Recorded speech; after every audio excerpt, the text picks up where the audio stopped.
Rasa kan?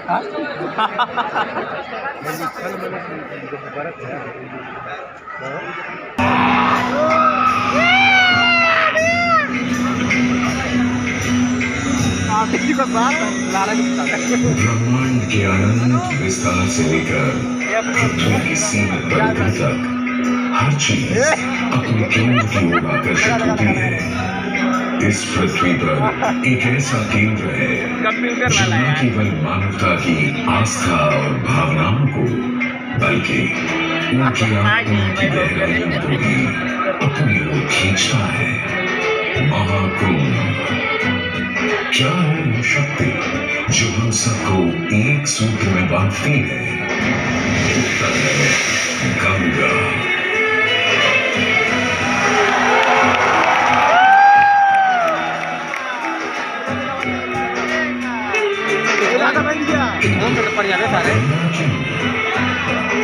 क्योंकि गंगा कोई नहीं है, आस्था की अविरल तरल धारा है गंगा। विश्वासों की वाहिनी, संस्कृतियों की सरिता है गंगा। और इस स्थान पर, इस प्रयागों के राज में श्वेत रंगा गंगा का संगम होता है अपनी दो बहनों श्यामल वर्ण यमुना और अदृश्य सरस्वती से। और इस त्रिवेणी संगम के कारण ही यह जगह इतनी महत्वपूर्ण हो जाती है। गंगा के उद्गम के बारे में जो पौराणिक कथा प्रचलित है वो बड़ी ही रोचक और मनमोहक है। तो आइए क्यों न आज हम आपको गंगा अवतरण की कहानी सुनाएं, दिखाएं। दानी था राजा बलि, पर करता था दम। पूरी पृथ्वी पर फैला था उसका ही आतंक। उसके आतंक को रोकने विष्णु ने धरा एक रूप। 12 अंगुल का बौना बनकर पहुंचे जहां था भूत। सारे दरबारी बौने ब्राह्मण पर हंसे, पर बाली ने जब उसे दान मांगने को कहा तो उसने कुटिया बनाने को केवल 3 पग भूमि मांगी।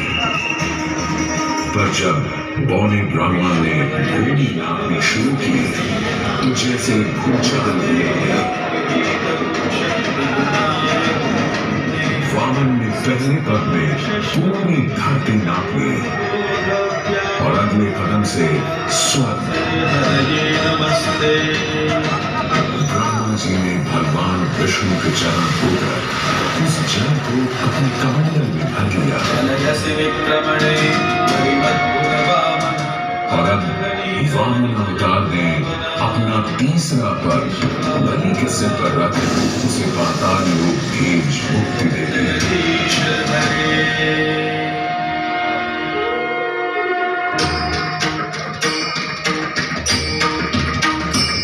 स्वर्गलोक में भगवान ब्रह्मा जी ने जब चरणामृत में हाथ डाला तो वहीं से निकल आई चंचल निर्मल धवल गंगा जी। पवित्र किंतु चंचला, आज से तू मेरी पुत्री और नाम तेरा गंगा।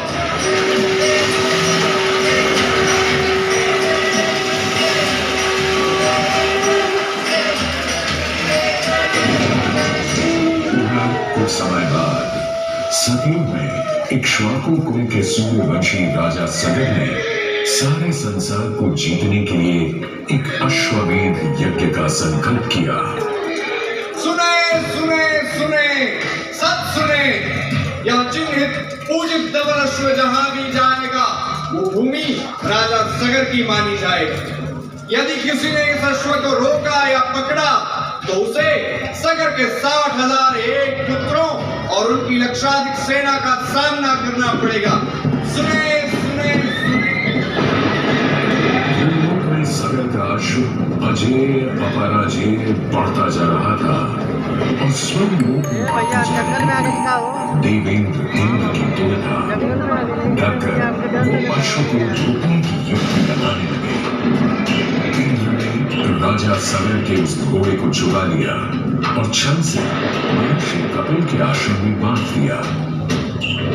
घोड़े को खोजते हुए राजा सगर के 60,000 पुत्र महर्षि कपिल के आश्रम में पहुंचे।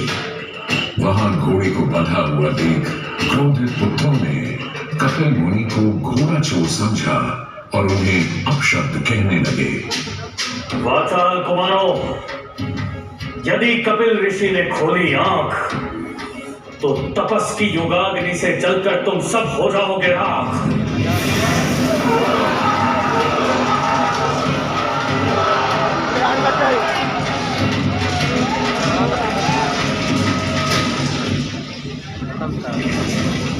उधर सगर थे चिंतित। न अश्व का पता था, न पुत्रों का कोई समाचार। पिता का दुख देख पुत्र अंशुमन चल पड़े खोज पर। जब महर्षि कपिल के आश्रम पहुंचे तो देखा अश्व को और साथ ही अपने 60,000 भाइयों की भस्म को। महर्षि से की क्षमा याचना और पूछा तर्पण का उपाय। तुम्हारे भाई थे घमंडी, अविवेकी और अभिमानी।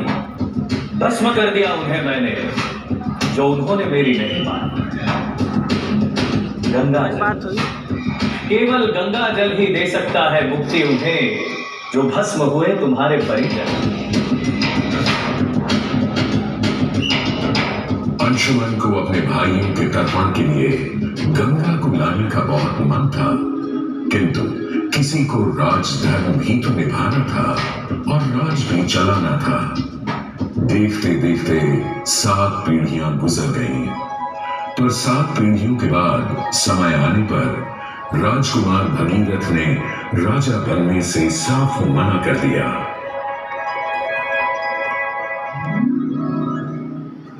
क्षमा कीजिए, क्या ये आवश्यक है कि राजा का बेटा ही राजा बने? मैं पहले तपस्या करूं और फिर ब्रह्मा से गंगा को मांग कर पृथ्वी पर ले आऊं और फिर उनके पावन पवित्र जल से अपने 60,000 पूर्वजों का तर्पण करूं। वर्ष बदले, ऋतुओं की हवा बदली, नदियों के किनारे बदले, किंतु नहीं बदला भगीरथ का संकल्प। गंगा उतरा।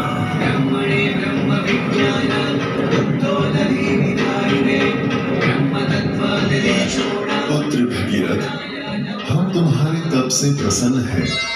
बताओ क्या आशीर्वाद चाहिए? हे भगवान, मेरे पूर्वज के तर्पण के लिए मुझे आपकी पुत्री गंगा चाहिए।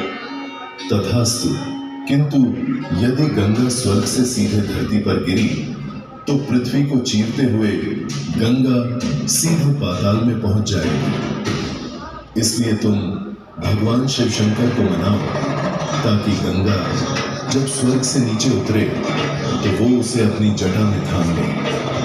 अब भगीरथ ने एक अंगूठे पर खड़े होकर भगवान शंकर को मनाने के लिए शिव शंकर का जाप शुरू कर दिया। जय मन भावन, जय पतित पावन, शोभित शावन शिव शंभो, विपद विहारम अधम उदाहरण सत्य सनातन शिव शंभो, राजवचन हर जल नयन वर धवल वदन कोई भी वर मांग तो आज।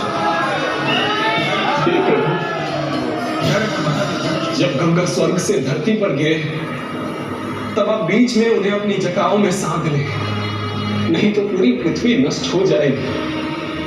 बस इतनी सी बात? ठीक है, ब्रह्मदेव से कहो शिव तैयार है, आने दो गंगा को, आने दो।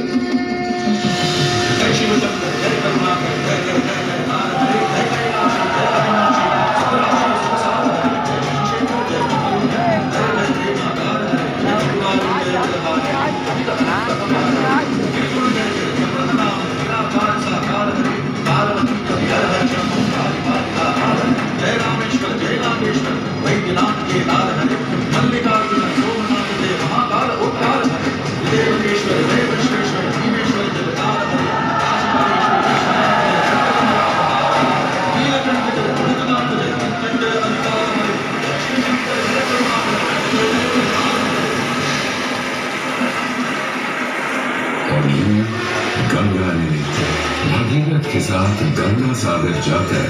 सगर के पुत्रों का उद्धार किया।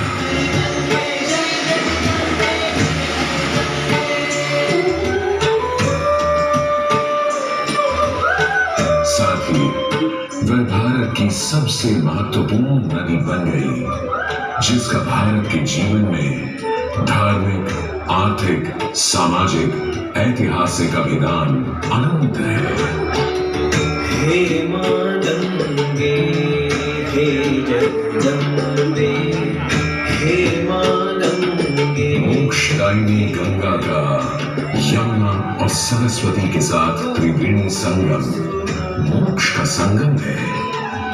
प्रत्येक 12 वर्षों में यह महाकुंभ का स्नान करता है सर्व सिद्धि प्रदान और देता है मोक्ष का वरदान।